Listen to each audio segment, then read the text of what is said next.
Luke 18, 1-8. Then Jesus told his disciples a parable to show them that they should always pray and not give up.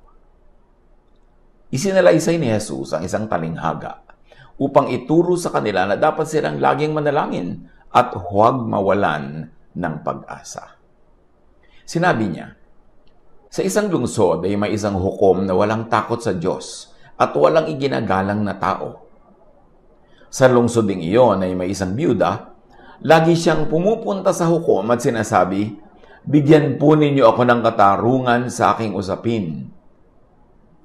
Tinanggihan siya ng hukom sa loob ng mahabang panahon, ngunit nang magtagal ay sinabi ng hukom sa sarili, kahit ako'y walang takot sa Diyos at walang ginagalang na tao, ibibigay ko na ang katarungang hinihingi ng byudang ito, sapagkat lagi niya akong ginagambala at baka mainis pa ako sa kapupuntan niya rito. At nagpatuloy ang Panginoon. Pakinggan niyo ang sabi ng masamang hukom na yon. Ngayon, ipagkakait kaya ng Diyos ang katarungan sa kanyang mga hinirang na dumaraing sa kanya araw-gabi? Sila kaya'y paghihintayin niya ng matagal? Sinasabi ko sa inyo, agad niyang ibibigay sa kanila ang katarungan. Ngunit sa pagbabalik ng anak ng tao, may daratnan pa kaya siyang mga taong may pananampalataya? Ang pamagat ng ating pag-aaral, the widow's persistence, the widow's power. Balikan natin. Luke 18:1. Then Jesus told his disciples a parable to show them that they should always pray and not give up. Isinalaysay ni Jesus ang isang talinghaga upang ituro sa kanila na dapat silang laging manalangin at huwag mawalan ng pag-asa. Tatapunan natin ang bahagyang liwanag from quantum physics. Titingnan natin mula sa lente ng quantum physics without much explanation and elaboration on the science itself. This will be an added treat to those who can see through the lenses of quantum physics. In quantum physics, prayer can be what is called observation. Sa quantum, yung observer effect, observation changes the thing being observed. In other words, yung observer effect, makikita natin that quantum mechanics states that particles can also behave as waves. When an observer is watching, electrons are forced to behave like particles and not like waves. And when they are left unobserved, they behave like waves. Thus, the mere act of observation affects the experimental findings. For us to see an electron, a photon must first interact with it. And this interaction will change the behavior of electron. This effect is also known as observer effect. Ano naman ang quantum physics in always praying, in not giving up? Ito ang tinatawag na quantum tunneling. At ating tingnan ang drawing na ito, bonus para sa makakaunawa at sa hindi pa naman naunawaan ito agad, di pag-aralan para next time madagdagan ang appreciation natin when we try to use some lenses of quantum physics in deeper understanding of Scripture. Sa Luke 18, 2-3, sinabi niya, sa isang lungsod ay may isang hukom na walang takot sa Diyos at walang ginagalang na tao. Sa lungsod ding iyon ay may isang byuda. Lagi siyang pumupunta sa hukom at sinasabi, bigyan po ninyo ako ng katarungan sa aking usapin.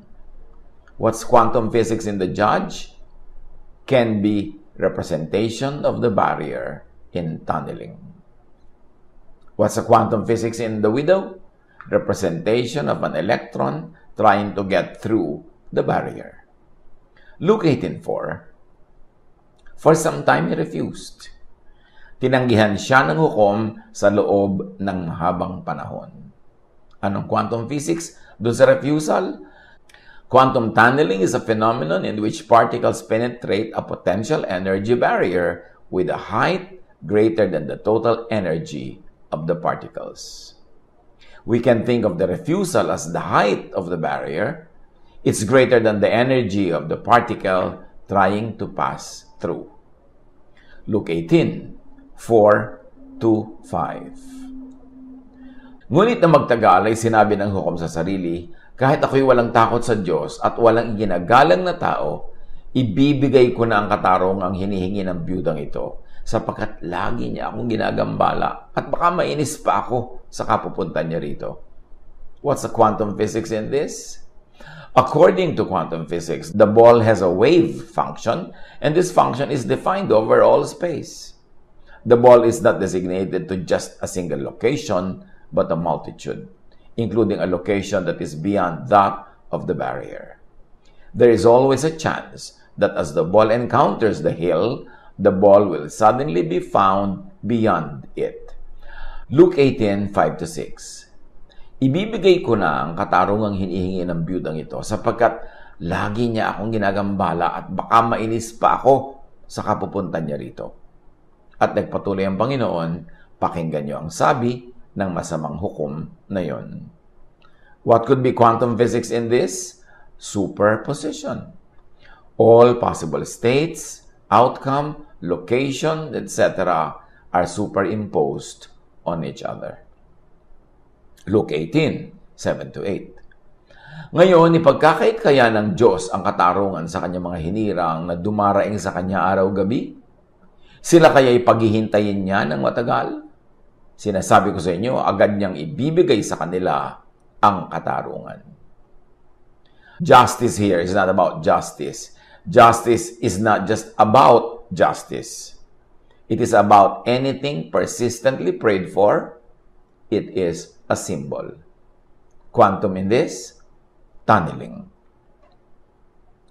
However, when the Son of Man comes, will He find faith on the earth? Ngunit, sa pagbabalik ng anak ng tao, may daratnan pa kaya siya mga taong may pananampalataya. Quantum physics. This is like saying, many will become observers, able to tunnel beyond barriers. Ano mga posibleng interpretasyon ng ating pwedeng ibigay sa mga reading natin na ito at sa pagtatangka nating basahin through some lenses of quantum physics?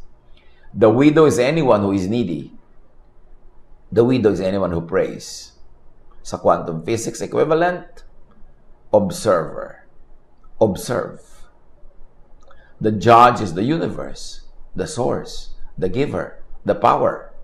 The judge could be representing God Himself, although huwag tayo magpadala doon sa adjective na bad judge siya. Kasi yung judge dito ang may power, siya ang dispenser of favor. So, pwede niyang i-represent ang God, ang universe.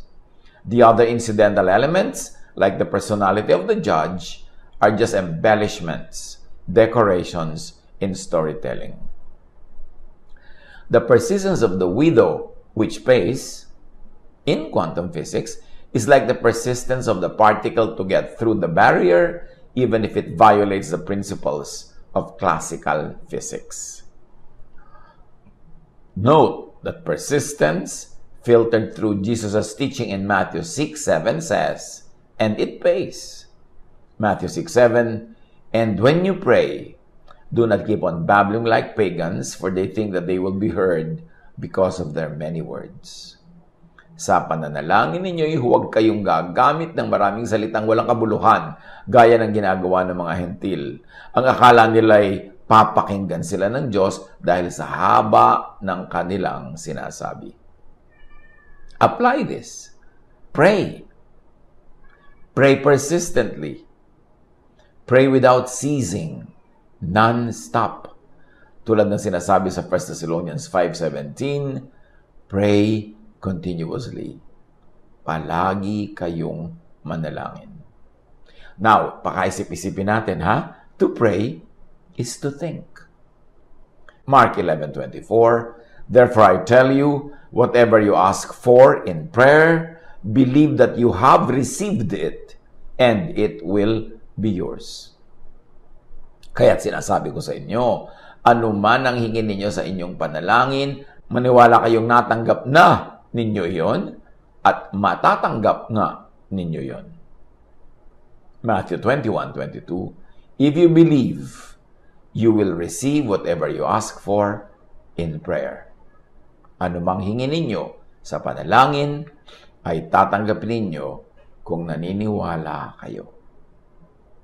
To pray persistently is not to keep reciting the same prayer mindlessly over and over. It is not to use many distracting and non-functional words per Matthew 6:7. Kasi sinasabi sa Matthew 6:7, huwag kayong magsayang ng marami mga salita, but to keep the prayer in mind always, often enough. But to be intense in praying. Pagka sinabing huwag kayong titigil ng kapapanalangin, lagi kayong magdasal, hindi ibig sabihin lang na ulit-ulitin. Kundi, keep it in your mind. Because your thought is prayer. When you keep thinking about it, when you focus on it in your thought, in your faith, it's prayer non-stop. Now, what is a quantum physics here? Observation. One of the factors of the observer effect is the intensity of observation. So it means to have many observers, people praying, either individually or as a group, but only if 100% in unity and agreement na magiging effective ang group prayer. Matthew 18:20, for where 2 or 3 gather in my name, there I am with them. Sapagkat saan man may 2 o 3 nagkakatipon sa pangalan ko, meaning merong unity, may pagkakaisa, naroon akong kasama nila. Acts 1:14, they all joined together constantly in prayer, along with the women, Mary, the mother of Jesus, and with all his brothers. Lagi silang nagsasama-sama upang manalangin, kasama ang mga babae at si Maria na ina ni Jesus. Gayon din ang mga kapatid ni Jesus. Effective ang group prayer when you are 100% united. Pero pagka hindi yun ang totoong nangyayari on the ground, maraming abala sa prayer, maraming distraction, lalo lang itong humihina. The observer effect has parameters.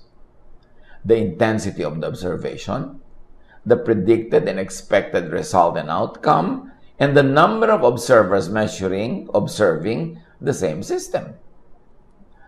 To pray persistently is to think persistently without ceasing, non-stop. Do to wish for others what you want for yourself, not what you don't want for yourself, because what you do to and wish for others is what you think of. It is what you will get. It is what you will receive as well. What you want others to get, to receive. What you think of, even for others, is what you will get, and it is what you will receive. Luke 6:38, magbigay kayo at kayo'y bibigyan din. Hustong takal, siksik, liglig at umaapaw pa ang ibibigay sa inyo. Sapagkat ang panukat na ginagamit nyo sa iba ay siya rin gagamiting panukat sa inyo. Sa quantum physics, entanglement. Affecting another by just affecting its pair. In godliness, in quantum physics, you receive what you give away. 1 Corinthians 4:12, when we are cursed, we bless. Therefore, blessing din ang babalik sa atin. Kasi yung pinapawala natin into the heavens, yun din ang ibabalik ng kalangitan sa atin. 1 Peter 3:9, huwag ninyong gantihan ng masama ang masama. Huwag niyong sumpain ang sumusumpa sa inyo. Sa halip, pagpalain niyo sila dahil pinili kayo upang tumanggap ng pagpapala sa Diyos. Kung ano ang binibigay natin, yun ang ating tatanggapin. So, pag binigyan ka ng masama, huwag kang mag-return ng masama kasi yung masamang ni-return mo ang babalik din sa iyo. Matthew 6:14, Sapagkat kung pinapatawad ninyo ang mga nagkakasala sa inyo, patatawarin din kayo ng inyong Ama na nasa langit.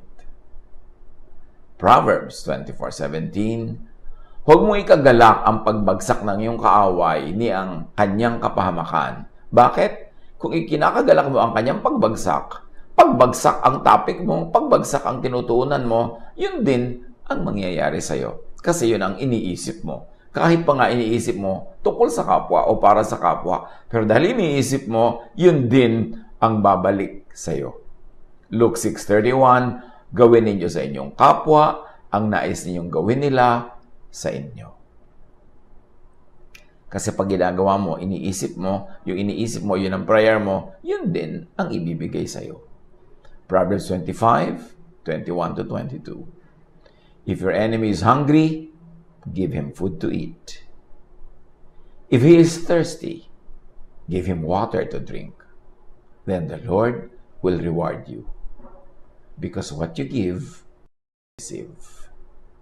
Think of, speak of what you want, not of what you don't want.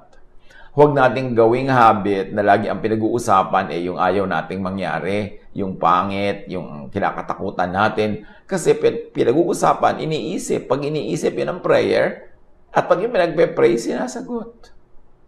Piliin ang mga topic. Ang mga pag-uusapan, huwag puro mga sakit, huwag puro mga panganib, huwag puro mga nakakatakot. Kasi laman ng isip mo yun. Hindi yun ang prayer mo. Focus. Work on what you want, not on what you do not want. Treat others as you would like to be treated. Yan ang napakahalagang kaalaman, dagdag na leksyon sa buhay na napala natin sa aralin sa araw na ito.